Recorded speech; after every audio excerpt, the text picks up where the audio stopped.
Et bonjour mes bien-aimés frères et sœurs, aujourd'hui nous allons parler de l'islam. Pourquoi je ne suis pas musulman? Pourquoi nous ne sommes pas musulmans? Beaucoup de musulmans ne comprennent pas pourquoi nous ne venons pas à la dernière révélation, la troisième révélation. Nous avons eu l'Ancien Testament, l'Ancienne Alliance, nous avons eu le Seigneur Jésus-Christ qui est venu et Mohammed arrive, l'islam arrive, et selon les musulmans, Jésus aurait même prédit la venue de Mohammed et on devait le suivre. Nous allons donc traiter ce point. Nous allons également regarder le fait que les musulmans nous accusent d'avoir truqué nos écritures, d'avoir modifié nos écritures, que l'écriture, la Bible, est corrompue par l'homme, qu'il n'y a plus toute la vérité de Dieu, mais qu'elle est entachée par des modifications. Nous allons donc regarder également ce point de près et nous terminerons par la question pour les musulmans: qui est Jésus-Christ véritablement? Donc premier point, Jésus prédit la venue de Mohammed. Nous allons aller à Jean chapitre 16 qu'il cite, l'évangile de Jean chapitre 16 versets 5 à 14. « Mais maintenant je m'en vais, dit le Seigneur Jésus, à celui qui m'a envoyé, et aucun d'entre vous ne me demande « Où vas-tu » Mais parce que je vous ai dit ces choses, la tristesse a rempli votre cœur. Toutefois, je vous dis la vérité. Il vous est avantageux que moi je m'en aille, car si je ne m'en vais, le consolateur ne viendra pas à vous. Et là, les musulmans identifient le consolateur comme étant leur prophète, Mohammed. Mais si je m'en vais, je vous l'enverrai. Et là, la troisième révélation arrivera selon les musulmans. Et quand celui-là sera venu, il convaincra le monde de péché, de justice et de jugement. De péché parce qu'il ne croit pas en moi, de justice parce que je m'en vais au Père et que vous ne me verrez plus. De jugement parce que le chef de ce monde est jugé. J'ai encore beaucoup de choses à vous dire, mais vous ne pouvez les supporter maintenant. Raison pour laquelle les musulmans identifient le consolateur à Mohammed. Donc il y avait vraiment besoin d'une troisième révélation, puisque Jésus avait encore beaucoup de choses à dire, mais on ne pouvait le supporter maintenant. Donc 6 siècles après, Mohammed arrive et il amène le Coran. Et dans ce Coran, nous avons la suite, la dernière révélation, toujours selon les musulmans. Et verset 13, « Mais quand celui-là, l'Esprit de vérité sera venu, il vous conduira dans toute la vérité, car il ne parlera pas de lui-même, mais il dira tout ce qu'il aura entendu, et il vous annoncera les choses qui vont arriver. » Bon, pour nous chrétiens, il est évident, indéniable, puisque nous connaissons notre écriture, qu'il s'agit là du Saint-Esprit, qui habite dans chaque croyant, qu'il est rempli du Saint-Esprit, qui donne la vie, les fait membres du corps de Christ et qui guide dans la vérité, toute la vérité, un croyant. C'est une expérience à faire, chers amis musulmans, mais nous allons rester scripturaires pour le moment. Je vous invite donc à aller, toujours dans l'évangile de Jean, chapitre 14, versets 16 et 17. « Et moi, dit le Seigneur Jésus, je prierai le Père et il vous donnera un autre consolateur. » La même chose qui a été lue au chapitre 16. Pour être avec vous éternellement. Bon, que je sache, Mohammed n'est pas avec nous éternellement. L'esprit de vérité que le monde ne peut pas recevoir, parce qu'il ne le voit pas. Je pense que Mohammed a été vu, visible, et ne le connaît pas. Donc on pourrait dire, oui, mais à l'époque, il n'était pas encore là, donc le monde ne le voyait pas, il ne l'avait pas connu. Ok, peut-être. Mais vous le connaissez. Christ s'adresse aux apôtres. Il y a 600 ans d'écart entre les apôtres et Mohammed. Donc ils ne le connaissaient pas. Or, là dans le texte, les apôtres connaissent le consolateur. Parce qu'il demeure avec vous, puisque le consolateur est en Christ Jésus, l'Esprit Saint, l'Esprit de Dieu, qui demeure auprès des apôtres. Et qu'il sera en vous. Que je sache, mes chers amis musulmans, l'Esprit Saint n'est pas Mohammed. Mohammed ne demeure en personne, ne demeure à l'intérieur de personne. Nous sommes dans la nouvelle alliance en Jésus-Christ, le temple du Saint-Esprit. Ce Saint-Esprit, c'est le consolateur, prophétisé par le Seigneur Jésus-Christ, qu'il a donné lorsqu'il a versé son sang à Golgotha. et c'est une expérience tangible. Ce n'est pas une foi uniquement scriptuaire et de papier, c'est une expérience tangible et vivante que vous pouvez expérimenter en vous approchant avec foi du Seigneur Jésus-Christ et vous rendre compte par vous-même que le consolateur, l'esprit de vérité, n'est pas Mohammed, qui est arrivé 6 siècles après, que les apôtres n'ont pas connu, en qui Mohammed ne peut pas demeurer spirituellement, puisqu'il n'est pas un esprit, mais il s'agit là de l'Esprit Saint, l'Esprit de vérité, que le monde ne peut pas recevoir parce qu'il ne le voit pas, parce qu'il ne le connaît pas. Mais les apôtres le connaissaient déjà, et en eux, il va demeurer. Donc cet envoi du consolateur n'a pas pris 6 siècles pour arriver, mais a été fait du vivant des apôtres, puisque les apôtres le connaissaient déjà, et que les apôtres le recevraient, et en eux, il vivrait accompli en Actes chapitre 2 pour la première fois. Lors de ce fameux baptême du Saint-Esprit qui permet la construction des pierres vivantes pour l'édifice spirituel qu'est l'Église. Non pas l'Église de briques, mais l'Église vivante de pierres vivantes. Et cet esprit est promis à tous ceux qui croient au Seigneur Jésus-Christ, le Seigneur Jésus, tel qu'il est décrit dans l'Écriture, dans la Bible. Mes bien-aimés, Jésus n'a donc pas parlé ou prophétisé concernant la venue d'un autre homme qui viendrait pour apporter une nouvelle révélation. Bien au contraire, il est écrit que si un ange du ciel venait pour annoncer un autre évangile, donc au sens littéral, une autre bonne nouvelle, que celui que vous avez reçu, qu'il soit anathème, qu'il soit maudit, car il n'y a aucune autre bonne nouvelle. Tout est accompli. Nous avons la dernière révélation, qui est l'évangile et les textes sacrés du Nouveau Testament, se clôturant par le livre de l'Apocalypse, qui nous amène jusqu'au nouveau cieux et à la nouvelle terre où tout a été révélé. De plus, il est écrit dans Nombre chapitre 23, verset 19, que Dieu n'est pas un homme pour mentir. Ah, Dieu ne ment pas. Il n'est pas un pécheur, il ne ment pas. Et il n'est pas un fils d'homme pour changer d'avis. Ce qu'il dit, il le fait. Ce qu'il promet, il l'accomplit. Si Dieu n'est pas un homme pour mentir, nous allons voir la source de l'islam qui remonte à Ismaël, comme les musulmans le prétendent, à juste titre. Prenons ensemble le livre de la Genèse, au chapitre 17, versets 15 à 21. Et Dieu dit à Abraham, quant à Sarai, ta femme, tu n'appelleras plus son nom Sarai, mais Sarah sera son nom. Et je la bénirai. Et même, je te donnerai d'elle un fils. Et je la bénirai, et elle deviendra des nations, des rois, des peuples sortiront d'elle. Et Abraham tomba sur sa face, et il rit et dit en son cœur, naîtrait-il un fils à un homme âgé de 100 ans, et Sarah, âgée de 90 ans, enfanterait-elle? Et Abraham dit à Dieu, ô qu'Ismaël vive devant toi, étant donné que le Seigneur avait dit à Abraham qu'il aurait un autre fils, qui s'appellerait Isaac, et qu'il serait béni. Abraham avait peur pour son fils Ismaël, qu'il soit maudit par Dieu. Alors Abraham s'écrie, ô qu'Ismaël vive devant toi. Et Dieu dit, certainement. Donc la chose est certaine. Dieu n'est pas un homme pour mentir. Certainement, Sarah, ta femme, t'enfantera un fils, et tu appelleras son nom Isaac. Et j'établirai mon alliance avec lui comme alliance perpétuelle, éternelle, pour sa descendance après lui. L'alliance se fait par Isaac et continue par la descendance d'Isaac et non pas d'Ismaël. Et à l'égard d'Ismaël, je t'ai exaucé. Voici, je l'ai béni, et je le ferai fructifier et multiplier extrêmement. Il engendrera 12 chefs, et je le ferai devenir une grande nation.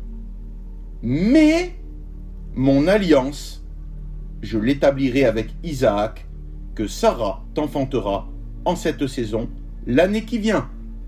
Donc, mes bien-aimés, il n'y a aucune alliance qui est faite avec Ismaël ou sa descendance même des millénaires plus tard. Dieu parle. L'alliance, il l'a fait avec Isaac et la descendance d'Isaac. La descendance d'Isaac amène à la tribu de Juda. La tribu de Juda amène à Jésus-Christ. Jésus-Christ conclut la nouvelle alliance prophétisée par le prophète Jérémie chapitre 31 verset 31. Et ainsi, la parole de Dieu reste parfaite et immuable et il n'est pas un homme pour mentir. L'alliance, dit le texte, n'est conclue qu'avec Isaac et sa descendance et de manière perpétuelle. Donc on ne peut pas par la suite replonger sur la descendance du premier enfant d'Abraham, Ismaël, et recevoir une alliance, une révélation divine à la descendance d'Ismaël, Mohammed, alors que le Dieu Tout-Puissant a dit que ça ne se produira pas. Il y aura une bénédiction. Les musulmans ont été bénis dans le monde entier. Ils ont de très grandes richesses, ils ont de très grandes puissances, de très grands pays, énormément d'argent. Et cela est dû à la promesse que Dieu a faite envers Abraham, qu'il bénira Ismaël, qu'il deviendra très puissant et engendrera 12 nations.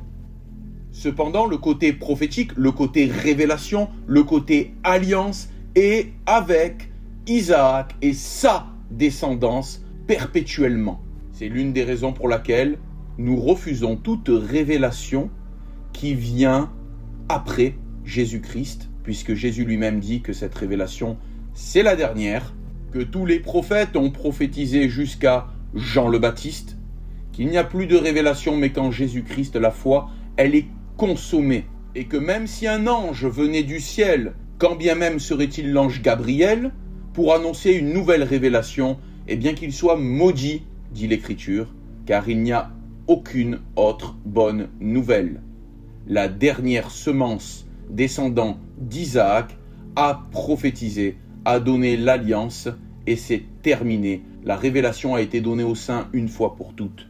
Nous venons donc de citer l'Écriture, de voir le Consolateur qui est-il véritablement, de voir pourquoi il n'y a pas d'autres bonnes nouvelles, de voir pourquoi il n'y a pas d'alliance avec la descendance d'Ismaël, de laquelle les musulmans prétendent descendre, et ce, à juste titre, comme nous l'avons dit.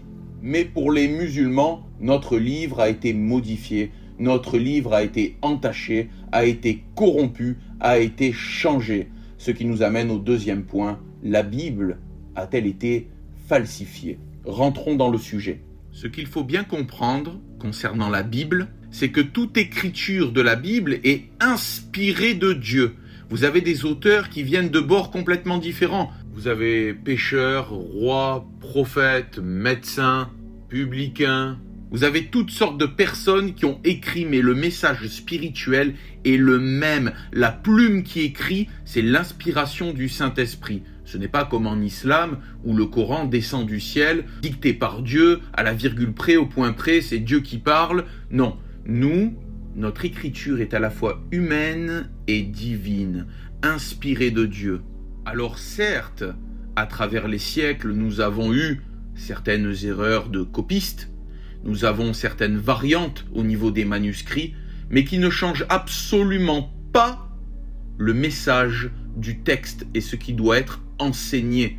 Si je vous dis par exemple, je me suis approché d'une petite maison et j'y ai découvert un trésor sublime. Et puis je vous cite une variante, je me suis approché d'une maisonnette et j'y ai découvert un trésor sublime. Le message est le même. Une petite maison, une maisonnette, c'est la même chose, on sait à quoi cela a trait. Et dans cette maison, il y a un trésor. C'est ce trésor qui m'intéresse, ce n'est pas de savoir si la maisonnette avait des tuiles bleues ou roses. Les musulmans sont souvent choqués de voir des contradictions dans l'évangile, des événements qui sont relatés de manière complètement différente. Mais pourtant, la portée spirituelle est bien plus profonde derrière cela. Si par exemple vous avez 3 personnes qui sortent d'un culte et qu'un journaliste arrive et demande alors qu'est-ce qui s'est passé, qu'est-ce que vous avez entendu, qu'est-ce que vous avez vu, et que l'un dit nous avons loué le Seigneur et nous avons chanté. Le deuxième dit le pasteur a fait une puissante prédication. Et le troisième dit une bénédiction énorme est tombée dans les dons pour l'église et les offrandes. Qui a tort? Qui a raison? Qui dit vrai? Qui dit faux? Tout le monde a raison. Cela dépend de l'angle de vue de chacun. L'évangile est de très loin le texte le mieux conservé du monde antique. Si vous regardez les textes que nous avons concernant la Grèce antique, la Rome, les copies les plus récentes que nous avons datent de 800 ans après les faits. Et par exemple, la guerre de Gaulle, de Jules César, qui est enseignée à l'école, nous avons 10 exemplaires. Concernant Hérodote, nous avons 8 exemplaires. Eh bien, mes bien-aimés, pour l'Évangile, nous avons des manuscrits datant du 2e, 3e siècle pour les plus vieux, pour les plus anciens. Nous avons plus de 5000 manuscrits grecs. Nous avons 10 000 manuscrits latins, 9 000 autres, des autres langues. 36 000 citations chez les pères de l'Église.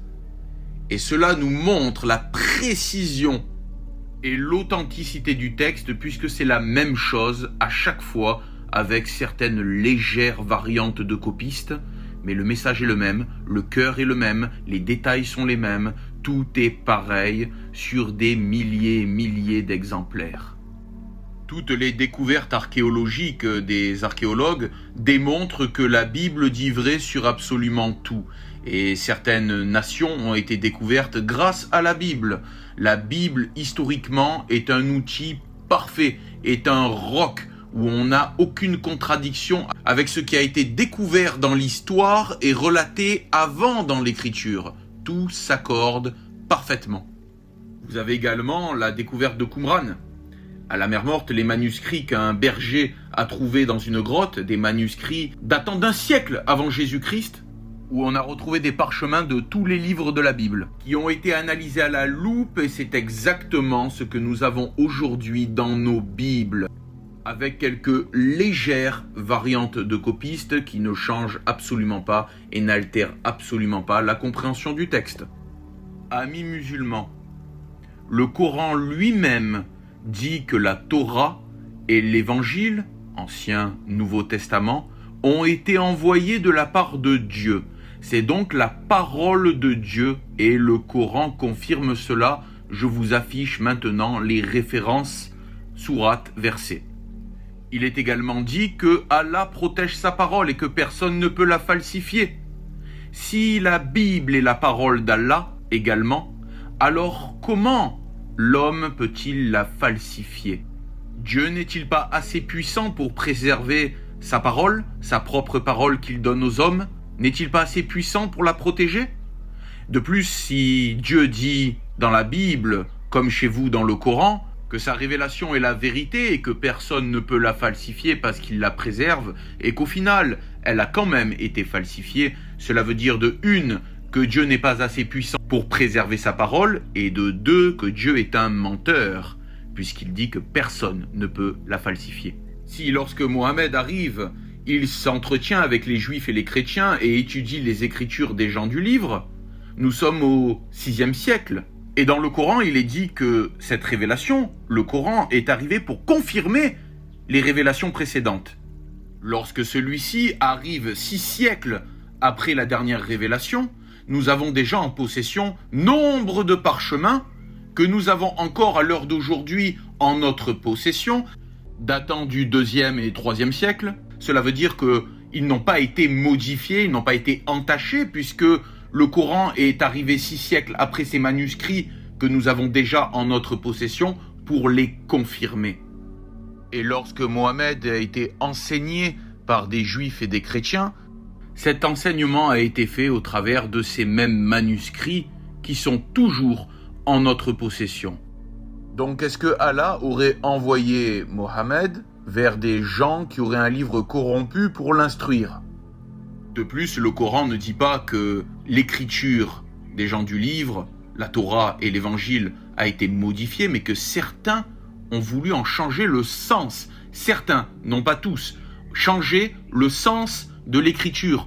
Ce qui ne veut pas dire modifier, changer, altérer, corrompre l'écriture elle-même, puisqu'Allah, selon le Coran, veille sur sa parole et que personne ne peut la corrompre. Les musulmans se vantent d'avoir un seul Coran en arabe. Il n'y en a pas deux, il n'y en a qu'un. Il y a plusieurs traductions dans diverses langues, mais la source originale, le Coran en arabe, il n'y en a qu'un. Et ils y croient dur comme fer. Et pourtant, cela est faux. À la base, il y avait 7 Corans en arabe. 6 ont été brûlés par le calife Othman bin Affan, Et aujourd'hui, vous avez la possibilité d'acheter 2 Corans différents. Vous avez le Coran Hafs et le Coran Warsh, les deux étant en arabe. Et contrairement à la Bible qui est inspirée de Dieu, le Coran prétend être dicté par Dieu. À la virgule près, au point près, cela descend de manière miraculeuse du ciel. C'est Allah qui parle à la virgule près. Dans ce cas-là, pourquoi y en a-t-il eu 7 et 2 sont encore très majoritairement utilisés aujourd'hui?